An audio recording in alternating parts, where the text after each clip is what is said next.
సూర్యాపేట జిల్లా అరవపల్లి మండల కేంద్రంలో జైహో ఆధ్వర్యంలో హిందూ ముస్లిం ఐక్యత సభ జరిగింది. అనంతరం హిందూ ముస్లిం ఐక్యత ప్రతిజ్ఞ జరిగింది. ఈ సందర్భంగా జై భారత్ జాతీయ ఉపాధ్యక్షులు కదిగ్నాసి గుండు వెంకన్న మాట్లాడారు. ఈ కార్యక్రమంలో దిర్చేనపు కృష్ణమూర్తి, దాడిపల్లి వెంకట్, ఈదురు వీరపాపయ్య, మహమ్మద్ బాబు, మహమ్మద్ అజిత్, పస్తాల సోమయ్య, షేక్ జానీ, కటల్ రాజు, శివ, అర్జున్ తదితరులు పాల్గొన్నారు.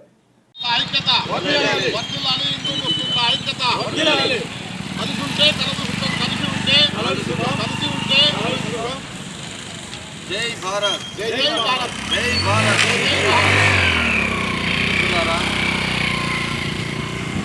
ఈరోజు దేశవ్యాప్తంగా మతం పేరిటి విభజన జరుగుతుంది. ఒక మతం వారు ఇంకొక మతం వారిపై దాడులు, ఇలాంటి చర్యలు తీవ్రంగా ఉన్నాయి. ఇలాంటిది ఉండకుండా స్వాతంత్ర పోరాటం నుంచి మహాత్మా గాంధీ, ఖాన్ అబ్దుల్ గఫార్ ఖాన్, అష్ఫాకుల్లా ఖాన్, రాంప్రసాద్ మిస్త్రీ ఇలాంటి వాళ్ళు ఎంతో మంది ఈ దేశాన్ని ఐక్యంగా ఉంచాలని, ఉండాలని ఎంతో స్వాతంత్ర పోరాటం కానీ వాళ్ళు కలిసి ఉండడం కోసం ఎంతో ప్రయత్నం చేశారు. ఈ విభజనకు వ్యతిరేకంగా మనం అందరం నిలబడాల్సి ఉంది. హిందువులు, ముస్లింలు కలిసిమెలిసి ఉండాల్సిన పరిస్థితి ఇవాళ మన ముందున్నది.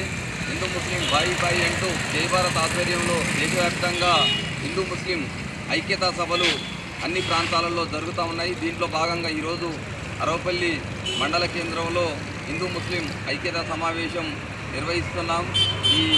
ఇది దేశవ్యాప్తంగా ఐక్యతా సమావేశాలు జరపడమే కాకుండా ఐక్యంగా నిలబడడానికి సమైక్య స్ఫూర్తితోటి మహాత్మా గాంధీ ఇచ్చిన స్ఫూర్తిని కొనసాగించాల్సిన అవసరం ఉందని అందరూ ఆ దిశలో పయనించాలని కోరుతున్నాము. ఇప్పుడు హిందూ ముస్లిం ఐక్యత ప్రతిజ్ఞ, స్వాతంత్ర పోరాటంలో మహాత్మా గాంధీ మనకు అందించిన ఐక్యత ప్రతిజ్ఞని చేద్దాము.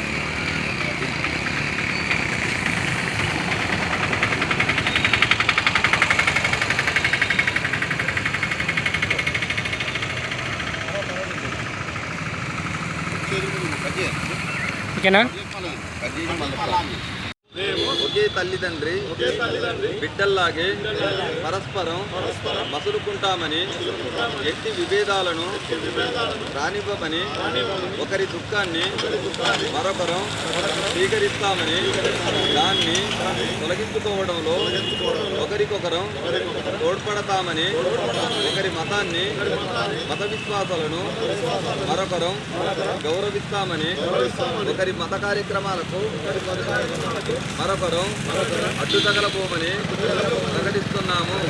మతం పేరిట పరస్పర హింసాకాండకు మేము ఏనాడు జోడివ్వము.